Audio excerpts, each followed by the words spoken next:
This is another Quaker meeting house. This is the second largest Quaker meeting house. A Quaker meeting house is a Quaker church.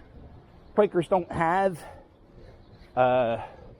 stained glass windows. They don't do,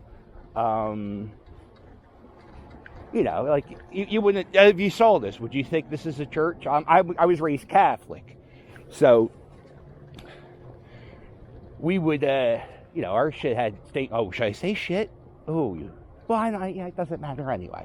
So this is the church, or the meeting house. Oh, well, I'm just destroying this place. One of my favorite things to do in this section of the city is I always like to look at the steps, because these steps are 300 years old, and you just think about the people.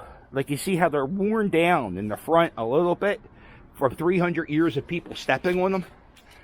And they even got the old-time door handle. Why am I winded from that? Oh, this is a shit scraper. So let's say you step in horse shit, you scrape it off. Do you know who the last Quaker president was? I'll give you. I'll give you 2 seconds while I wipe off the lens. That's right, Richard Nixon. Did anybody say Richard Nixon? I don't know, but Richard Nixon was the last Quaker president. This is called a peace pole. Quakers, they don't have stained glass windows. They don't really have.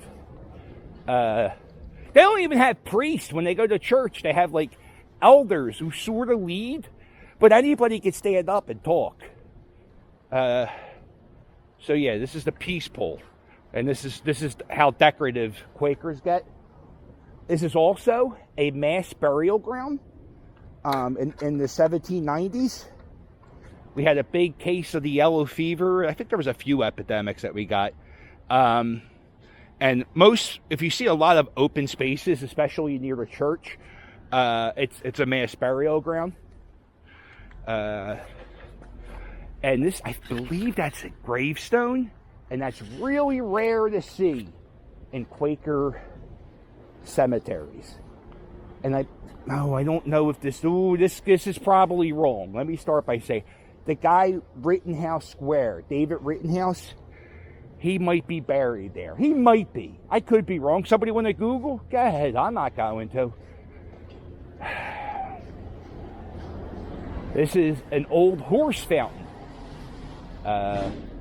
We still have working horse fountains in the city because we have horses that do the horse and buggy tours. But if you're back here, this is where the horse give us the water that we may drink. This was put in 1869. Horses would drink from here.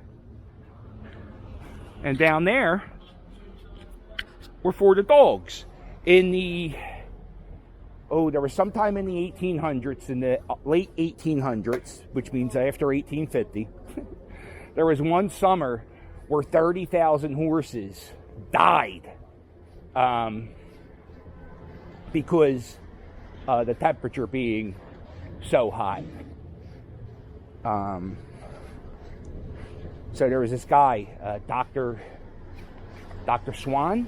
The Swan Fountain's named after him, one of the parks. It doesn't matter. So this guy went around building these fountains all around the city. He started this thing like the Fountain Society, so that, the goddamn horses don't die. This is a pretty cool. I believe this is a bank owned by Stephen Girard. Stephen Girard is he signed one of them, I think, the Declaration or the Constitution or whatever. He did one of them, but this is the Corn Exchange Bank and Trust. And next to this bank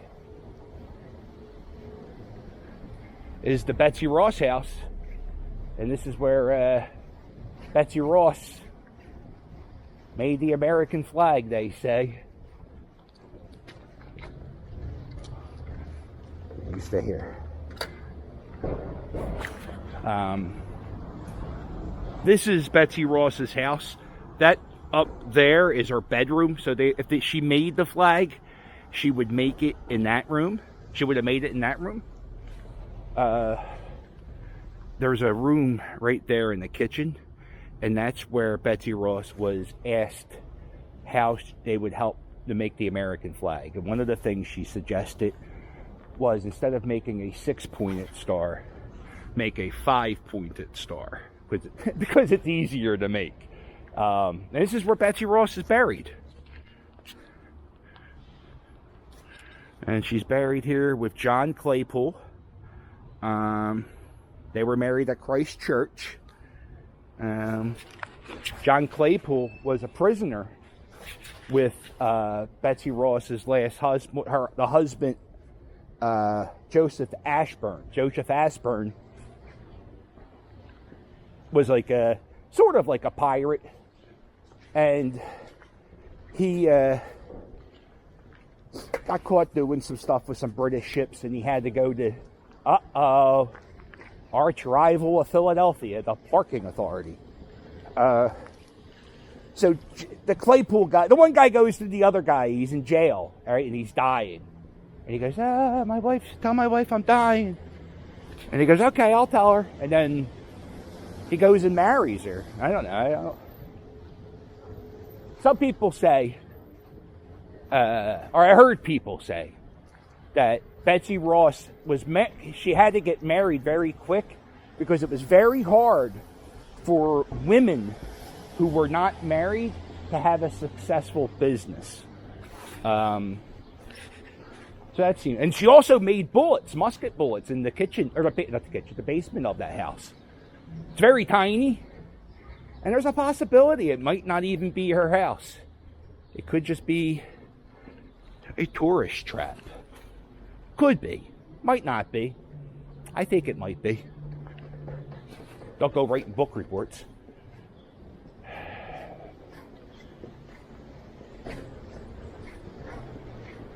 I'm going to show you my favorite street in the city. I love this street. But the thing is, it doesn't remind me of Philadelphia. It reminds me of like Little Shop of Horrors, or like a Brooklyn type thing, because it has a lot of fire escapes. And also, that's right, it's a blue brick street. In Philadelphia, we have these streets, and they're blue brick. And back in the 1876, we had the centennial in America, and they had all these buildings they built for the centennial, because everybody was coming to Philadelphia for the 100-year anniversary of America. And so they had this blue brick building. So it's kind of like the World's Fair, and this blue brick building was there. And what the rumor is that they tore down one of the brick buildings, the blue brick building from the Centennial World's Fair event, and they are now the streets of Philadelphia. So when you're walking on a blue brick street, you're sort of walking on the World's Fair. Yeah, I love this street. I love this little... That's awesome. We're going to see one more spot, and then I'm going to wrap up this historical walk. I'll do another historical walk. I love the history of Philadelphia. Not enough to get everything right, but enough to have interest. So that's good. See that? You see that church steeple? That is the highest, or the tallest building George Washington ever saw in his lifetime. For, I think, a while, that was the largest building. Maybe 20 years, it was the largest building in the United States. That's the church steeple of Christ Church. Pretty much, this was the church where all the founding fathers attended. Ben Franklin attended this church. Betsy Ross, boy, she went to a lot of churches. She went to church here. George Washington had his own pew. They have the pew marked out. You could actually sit in the pew George Washington sat in. That steeple.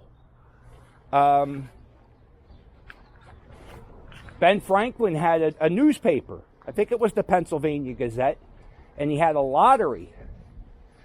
And he sold lottery tickets that went and supported the funding of that steeple to get built.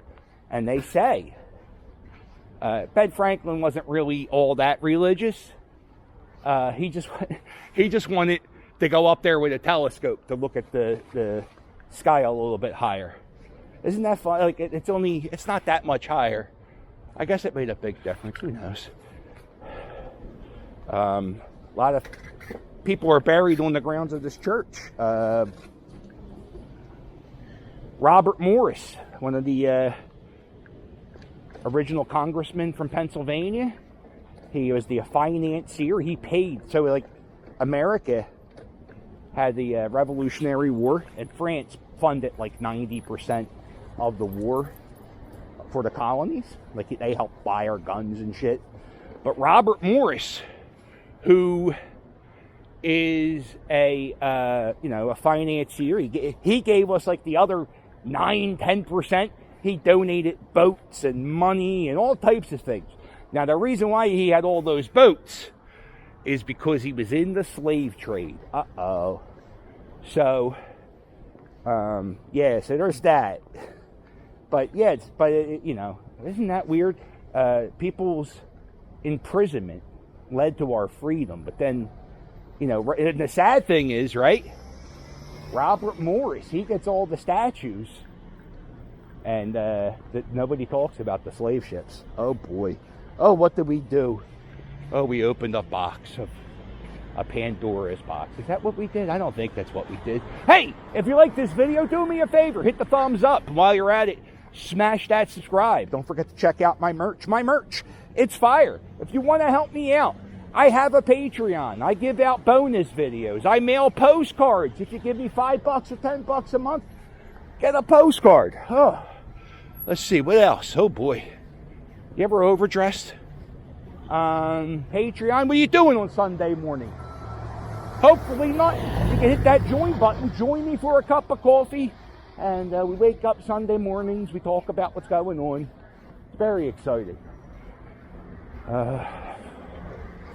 This is Market Street. We're just gonna end it right here at this little spot. This is where there's a good Philly cheesesteak spot, Campo's. It's better than most. It's not. It's better than most. You know what I'm saying? Like a 7.5.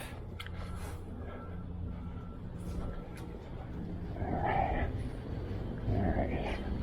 Well, make sure you hit like and subscribe, and I'll sail with you later. Toodles.